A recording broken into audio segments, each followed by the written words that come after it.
Welcome to Founders Future, a podcast powered by Closers.io, where we dive into the journeys of innovative entrepreneurs and explore the road ahead of them and their companies. I'm your host, Olivia Sammons, and in each episode, we'll uncover the stories behind impactful ventures, the challenges faced along the way, and the strategies driving their future growth. Today, we're joined by Matthew Archer, founder of TechHub.us, where he helps businesses harness technology to scale, streamline operations, and drive growth. With a focus on innovation and practical solutions, Matt and his team are bridging the gap between tech and business outcomes. Matt, welcome to Founders Future. Thank you for having me, Olivia. It's a pleasure to be here. No, it's a pleasure to have you here. So with all of my guests, I like to start at the beginning of their journey. So can you take us back to what you was doing before you started TechHub.us, and then what motivated you to start up the company?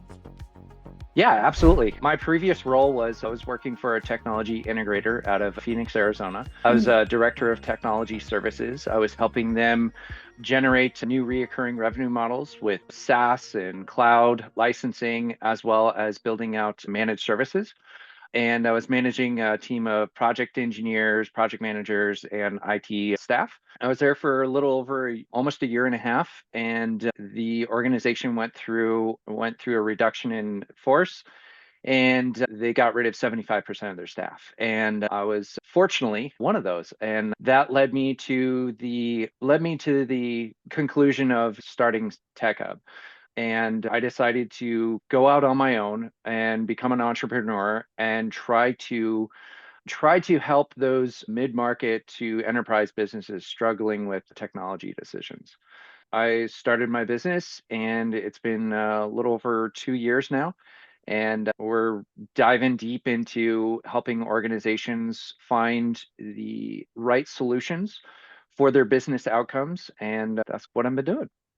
Awesome. So an unfortunate event which kind of led you to motivating yourself to start up the company and go on your own journey. How have you found the switch from being in employment to being an entrepreneur? I would say, as I heard this one time, Elon Musk was asked the same question, and it's basically eating glass and staring into the abyss. It's overwhelming with lots of opportunities to go in all sorts of different directions. You are not held by corporate standards or the original business structure. You can do whatever you want. So you can explore all different avenues and different directions that you want to take your company.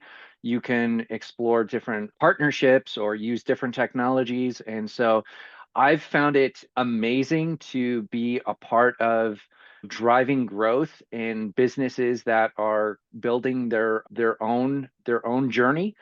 Yeah. And so I've really enjoyed it. Met a lot of amazing people when I originally moved here to Idaho almost 5 years ago.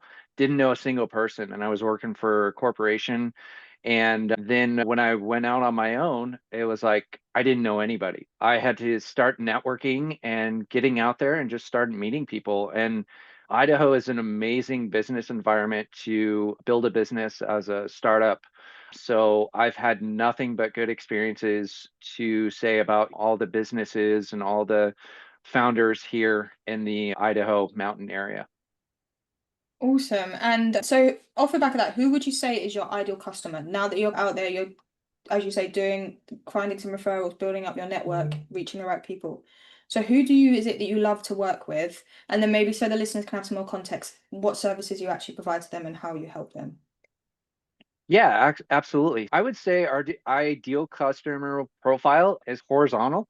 It's all across different industries. We're really focused on mid-market to small enterprises that are struggling with technology decisions. They're either overspending on the wrong tools or underinvesting, which lead to inefficiencies.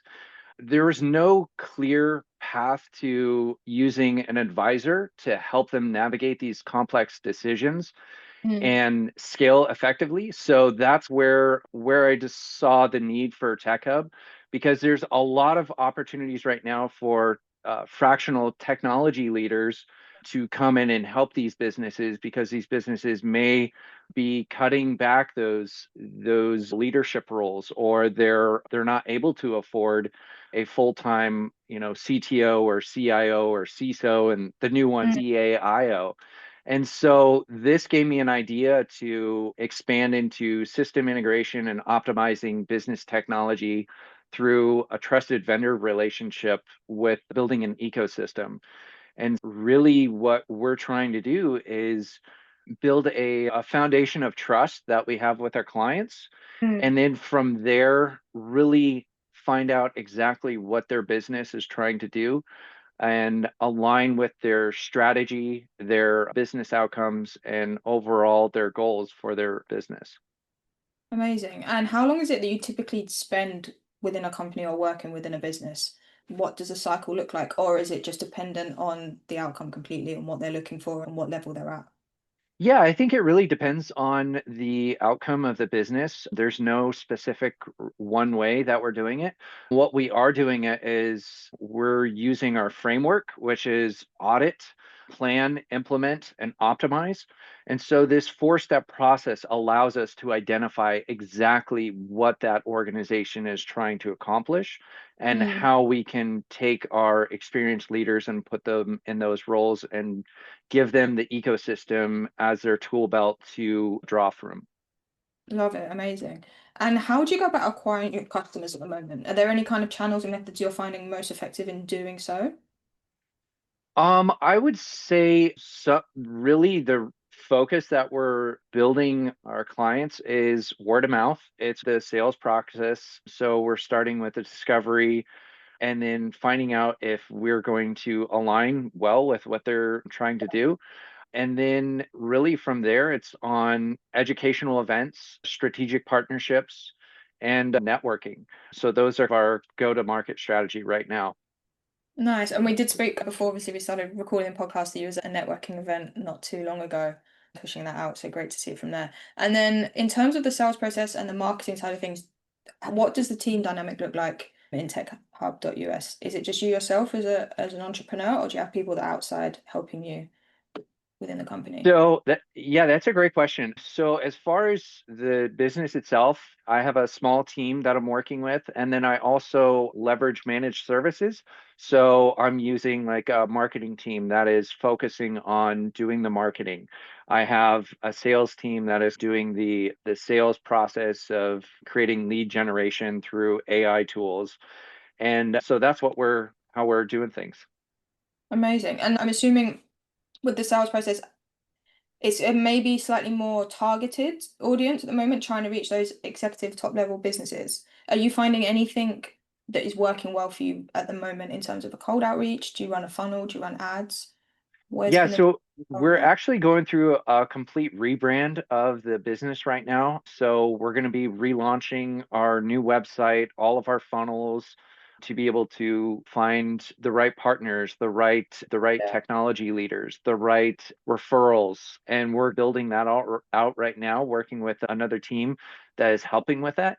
That's our strategy moving forward in the next few months here. So we're looking at getting that wrapped up and then so we go into Q1 of next year, really hit the ground running and have our game plan set and start going on with that. Amazing. So the pivot is in the process at the moment to get ready to for a big push in Q1. So what Absolutely. is the vision for the next 12 months? What is the start of Q1 kind of preparing for?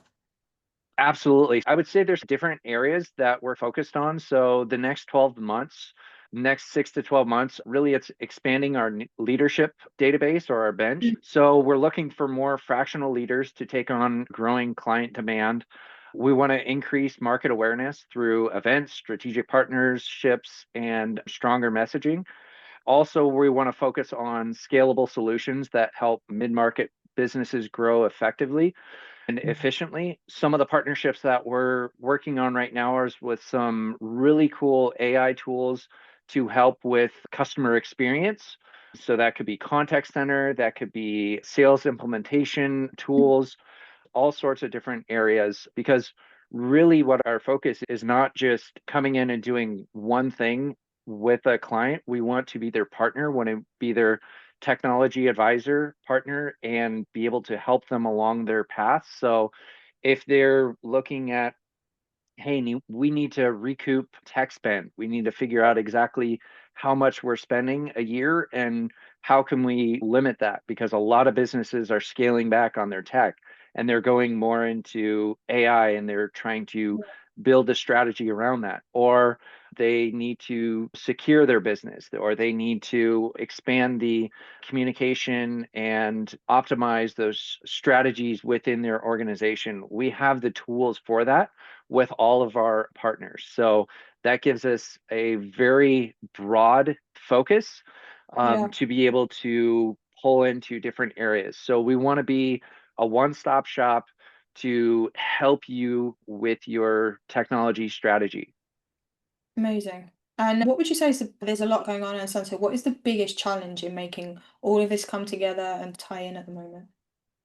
Honestly, I would say it'd be time. There's not enough time in the day to be able to make all these things happen. And really, it's just being in the right place at the right moment. Yeah. And so, yeah, I would say those things. Amazing. Not amazing, but time as an entrepreneur is definitely one thing that's often pops up Yeah. in this podcast. It's wearing those many hats, but then obviously working on the business, working to push things through. It's like, where do you put your efforts? What is most vital at one time? I completely understand. So as we wrap things up, I want to move into a little bit of a lightning round with you. Yeah. So what would you say is the best piece of advice that you've ever received about scaling a business? It's all about building relationships. Focus on trust, not just transactions, because you can build a foundation in all sorts of different areas, but if you don't build a foundation first and foremost on trust, and everything else is going to crumble. So I would say really focus on getting out there, building trusted Yeah. relationships with those people in the marketplace.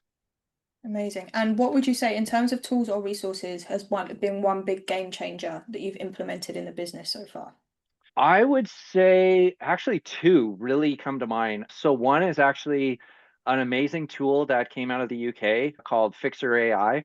It actually helps with streamlining the email process and really being able to understand how to automate those responses to clients and partners and customers, and being able to have much more time in the day rather than going through it and trying to build something out from scratch. So it gives you a really good framework that you can respond and you can go in there and change things. But I would say that is a massive tool that has helped a lot of time. And then the other one is a friend of mine. He's actually a tech entrepreneur himself. He started a AI receptionist calling company called DialZara, and that has streamlined things much more efficiently. So rather than having to rely on somebody from a answering the phones type of Yeah. perspective or a company that does that, we're really focused on being able to leverage AI to streamline our client scheduling process and make us more accessible to our clients' needs. Yeah, as a tool like that, AI is great. As you say, speeding up the process, helping you just do things that take up time that you don't really need to do. And then having a dial-up must be pretty wild as well. I've never actually, obviously I know they're there, but I've never used an AI dial on the end of it. Yeah, That's it's pretty actually pretty impressive because it's sounding more and more human and the responses. And I've even had people who are like, was that a person? Or is yeah. that a robot? I was like, yeah, I was actually an AI assistant. And they're like, oh my gosh, that sounded amazing. Shameless plug for DialZara. There you go. I'm shouting out your friends. So what you got to do. And then there's a final question to our listeners who are maybe just at the start of their own journey. What advice would you leave them with to help moving forward? Don't go it alone. Find people, find a network, find an entrepreneur group, networking, get out there, ask questions. I don't know everything, and I'm not going to say I know everything. I am far from it. But Mm. the people around me that I surround myself are people who have gone down that path. They have created successful businesses, they've scaled and they've exited. Finding an amazing group of entrepreneurs, founders, and really, I think the biggest thing is focusing on clarity. Like, for yourself, for your team, for your clients. One of the hardest things that I've had to try and figure out is like, I, as an engineer, I have all these things that, make the entire process come together. But how do you communicate that effectively to the marketplace, to Mm. your partners, to those people that you're trying to bring on board in scaling your business? Become very crystal clear with exactly what you're trying to communicate and what you're offering. And I think if you can get that dialed in, you can be able to the world is unlimited. You could be able to go out and accomplish your dreams and goals. And I think the last thing is be perseverant. Don't quit. It's very hard being an entrepreneur. It's very hard when you have friends or family going off and doing these things and going on these vacations or spending time doing all this, and you're just heads down and trying to figure things out and putting all things together. Good things don't happen overnight. You have to work at them. And so be persistent and be dedicated and don't give up. And one thing I would say that I personally have gone through in my career is just things don't always go the way that you want them.